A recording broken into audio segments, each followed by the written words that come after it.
So I walk in two worlds.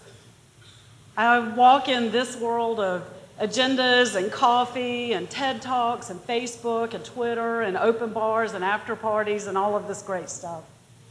And I also walk in the world of the spirits, the spirit guides and the ancestors in the most ancient of ways. So when I was a little girl, my mom used to say, that Robbie, she walks to the beat of a different drummer. She dances to the beat of her own drummer. Well, she never saw this one coming. I'm a shaman. What I do is very, very different from what most people do, and I have to say that this is a calling. It is not something that you just decide to do. You can't go to college and get a degree in shamanism. It truly is a calling, like so many of our life purposes that we find. And mine just happens to be a little bit more out of the norm, not quite in the mainstream. But I think I've always been that way, so that's kind of okay with me. So I was a successful interior designer quite a few years ago and had a thriving business. And then, like so many of us, when September in 2001 came along on the 11th, everything shifted for me. And we all have those stories about how that date in time shifted something for us. And for me, it became more of an awakening. I realized that there had to be something more than interior design, than running a business, than, you know, decorating and designing kitchen cabinets and those things. 6 weeks later, I found myself at ground zero. And I never would have thought that I would have been there. But I was walking around the perimeter, and I would look in through the alleyways and down the streets to see deep in and what had happened. And the destruction was overwhelming. The dust was everywhere. Even 6 weeks later, I had to throw away the shoes that I was wearing. I had an amazing experience there at Ground Zero. I had what most people would call a spiritual experience. I prayed for the first time out loud in my life. Now, I'm the daughter or the granddaughter of a Baptist minister from Alabama. So I grew up in a very specific kind of religion. And I had never been taught in all of that just to pray from my heart, and that's what I did at Ground Zero. It was an amazing experience. Everything for me shifted then. Something was ignited inside of me, and I had to know more. When I got back into my life of designing and working with clients and all of that, I felt very heavy. I felt even depressed. I had a lot of anxiety. Everything had shifted for me, and I couldn't figure out why. And so a friend had suggested to me, you need to go to a sweat lodge. What? A sweat lodge? What the heck is that? And while she didn't explain in great detail, what she said to me is that a sweat lodge is an ancient ceremony of purification. It's a way to purify your body, your spirit, your emotions, and it is in so many different cultures. And I thought, you know, I'm willing to try anything, because what was happening to me and what I felt didn't feel like my own. It didn't feel like my own heaviness. It didn't feel like my own weight. It was something that had happened from being in that space at Ground Zero. So I found a place in Tennessee, an amazing place with some really wonderful people, and they offer these sweat lodge ceremonies. So I went to Tennessee, and I didn't want them to know that how little I knew about everything. And so I stepped up. It's this beautiful space in a meadow in the mountains, nestled into the Smoky Mountains. And just in the tree line from the meadow, they had built the sweat lodge. And the sweat lodge is a small structure, probably about 3.5 feet tall, somewhere like this, maybe 10 feet in diameter. It's round, and it looks a lot like a turtle shell, like an empty turtle shell covered in blankets, but a really big one, right? And in the front of it was this little opening about this big. And so as I approached, I saw the lodge there, and I also saw a big fire was burning. And there were two men there. One was standing by the lodge, and one was standing by the fire. In fact, the one that was standing by the fire was so focused on the fire. He was so intently focused on what was happening there, I'm not sure he really noticed me walk up. And so the other man was the lodge leader, and he welcomed me and asked me to sit down and just wait a little while. And so I sat near the fire, And while I did, I noticed that inside the fire were these stones about the size of a grapefruit. And I couldn't count how many of them, but they were starting to glow. They had been in the fire for so long, maybe an hour or two before I even got there, and they were glowing red. It was so beautiful. And then the lodge leader got down on his hands and his knees and he crawled into the lodge. And all of a sudden, all my fear came up because I realized that is a really small, dark, closed-in, tight space. And I'm the one who won't get in an elevator if there's too many people on there. I'm like, no, I'll wait for the next one. And looking at that space, all of that anxiety came up, my fear, and I didn't know what it was going to be. But also my ego came up and said, well, you're not going to let these guys realize that you're scared to crawl in that little space. All it is a little space covered in blankets. So as the lodge leader was in there, they closed the blanket flap on the door. And I heard the muffled sounds of him inside the lodge. And I could tell that he was praying. And he started to sing. And I heard a rattle. There was a rattle going in there. And suddenly my anxiety started going down just a little bit, just a little bit. Something felt really comfortable. And so after a few minutes, the firekeeper lifted the flap on the door and he beckoned me. He said, it's time for you to come in. And so I got down on my hands and knees and I put my head just inside the door and I could feel my heart pounding still again because I didn't really know what to expect. And as I put my head into the sweat lodge, what I felt was steam come out. This waft of heat hit me in the face, and it felt good. It felt warm, and it felt inviting. And so I stayed there for just another minute, and I let my eyes acclimate, and I could see what was inside. I could see the earth inside the round structure, and in the center was dug out a small hole, a pit, about maybe 12 inches deep and about 18 inches in diameter. And there were stones in there that had come from the fire, and that's what was creating the heat.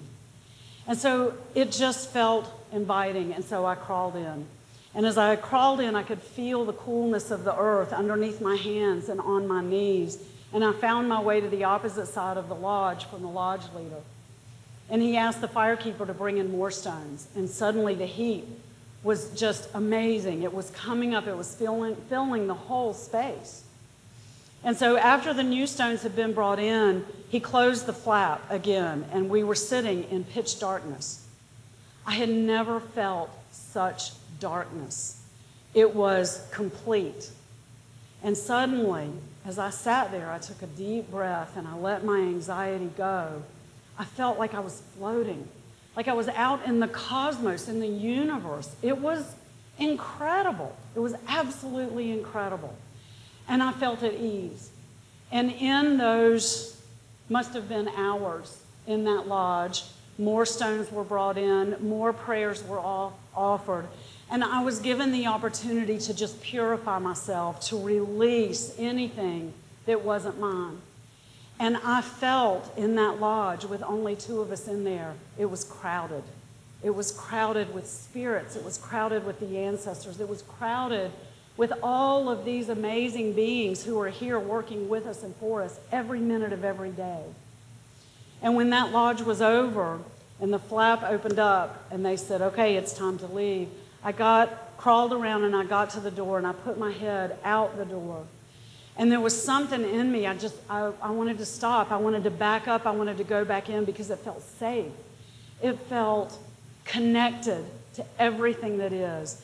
And in those moments, I realized that I have a kinship, not only to all of these spirits, but I have a kinship to the earth. I have a kinship to the plants, to the animals, to the stones that were heated up in the fire pit, that they're all my relatives. It was amazing. And in those moments, I had memories of having done that before. It wasn't long after that, maybe a couple of months, that the lodge leader of that lodge suggested to me that I come back up to Tennessee, that there was somebody he wanted me to meet. It's a Native American man by the name of Joseph Rael, beautiful painted arrow. And they wanted me to meet him. They felt like there would be some kind of a connection, and I felt very strongly that it was important that I meet him. Now, Joseph is a Native American medicine man, and he's a mystic. And so I got to tell you, if you've never talked to a mystic, sometimes they're really hard to understand. They speak in a language that doesn't make sense sometimes. But when I met Joseph, I walked up to him and I shook his hand, and he took my hand in his, and he looked me straight in the eye. And he said, "So, you're a medicine woman." I let go real quick, and I took a couple of steps back, and I said, "You know what? I don't know what that means." "What does that mean? You're a medicine woman. What does that mean?" And he asked me to sit down with him for a few minutes, and I did. And I asked him again, "What does it mean?" And he said, "That's what your journey is. That's what you will find out." I thought, okay, well, that's a big non-answer answer. And I sat with him for a few more minutes, and we talked a little bit more. And I asked him the same question in as many different ways as I could think of to ask him to try to get a straight answer. And eventually I realized he just wasn't going to give me a straight answer. He was just going to push me out on my little journey to figure it all out for myself. But what he said right before I left was, "You just need to remember."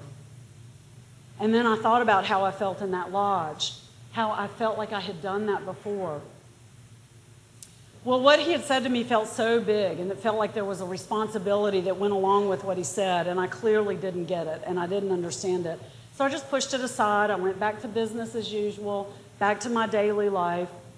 And after a year or two, I started to go back up there to Tennessee, to other ceremonies, to meet other people and to be connected, because there was something in what Joseph had said to me that just kept pulling me back and pulling me back. So I was leading this double life. I was running a lucrative and very successful interior design business over here. And then over here, I was down on my hands and knees, crawling into sweat lodges and tending fires and working with ceremonies and all of these amazing things. And neither one really understood the other one. And I felt very separate and apart from actually both of these things. And then an opportunity came up for me to go to South Africa. And some of the people were planning to go to South Africa for another ceremony, for a medicine dance. And so I decided to go with them and see what this was all about. And I had heard so much about the traditional healers of the Zulu, the Sangomas. And I knew that if I went, I would have an opportunity to meet these Sangomas. And I did. These two Sangomas that I met were incredible, powerful women, Gogo Nomzamani and Gogo Mzanyati. And they asked me to sit with them, and they shared with me some of their traditions. They talked to me about what they do. And the next day, they were going to climb the mountain. And it was a mountain to their sacred ancestral lands, and they asked me to come along with them, and there were several other healers that were going as well. And of course, I said yes. So we climbed this mountain, up this craggy kind of pathway full of stones and rocks. And they got up there much faster than I ever could have thought that they would get up there. They were a little bit older and honestly not quite as in good a shape as I was, but they just whipped right up to the top. And as I was climbing up the mountain, I looked up and I could see them standing up there, and both of these amazing women were standing in their white dresses, waving their shobas, which are carved wooden sticks that have wildebeest tails on the end of them, and they're all beaded. Mike would like that, the beaded shobas. And they were waving them like this, encouraging me to come up, come up, come up to the top of the mountain. And I thought in that moment, this is my life. This is my life. This is what I'm doing. I'm not sitting at my desk. I'm not designing floor coverings. I'm not doing draperies or window treatments. I'm climbing a mountain with these amazing women. And so I hurried up to the top. And when I got to the top, we offered prayers. We set up a space for an altar, and I got to participate with them in their traditions. It was absolutely amazing. So what happened the next day was in direct contrast to what happened on that mountain, that sacred space of their ancestors that actually had old ruins that were up there that we were praying among. What happened the next day is we were going to travel from Johannesburg down to Cape Town, and so we all piled into a van. And about halfway down, we stopped at what we would consider a convenience store, a little gas station, and we go in. Now the Sangomas, they wear these amazing beads, beautiful, beautiful, colorful beads, and they're very significant in their lives, and everyone there understands what those beads mean, that these are Sacred people, they are holy people, and they do sacred work. So we pile in to this convenience store, and Gogo Nomzamani decides she wants some kind of fancy flavored potato chips. So we're standing in the potato chip aisle, and in walks a group of people, all dressed in military fatigues. And one woman walked up and saw Gogo Nomzamani standing there with me in the potato chip aisle, and she came up to Gogo, and she started clapping.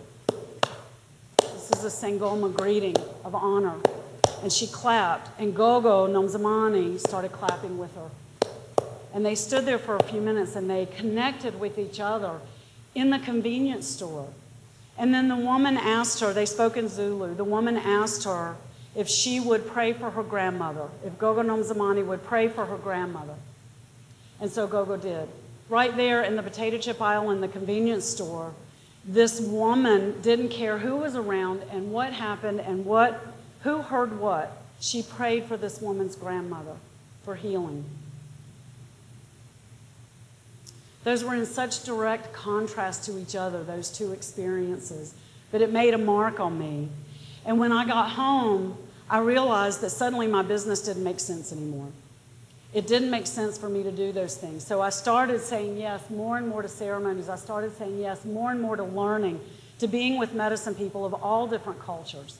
I've learned from the Native Americans, from the Celtics, from the Sangomas, and I've paid attention to it all. And what I learned in all of this was how to move in and out of the spirit world, how to step into these other worlds, and how to bring back information. How to bring back information that helps people heal themselves, that helps people move through illness and crisis and chaos in their lives. And it is truly miraculous, the changes I've seen people make in their lives. What I realized is that what was stopping me from stepping into that place fully and completely was my own fear. It was my own fear that felt like I had to be the interior designer, that I couldn't step up into this space of doing what I do now. But what I learned in all of that is that we are all have a truth within us, and that truth is strength. And we are stronger than you can ever imagine yourself to be. You hold that truth within you. And that when the idea of who you think you are rubs up against the truth of who you're meant to be, the friction that is created in that is more powerful than anything in the universe. And that friction either has the power to tear you down completely or to ignite a passion in your life to propel you forward into amazing things, or maybe both. So I say to you, say yes to your life. Say yes to who you're meant to be, and fan those flames and let the friction begin. Thank you.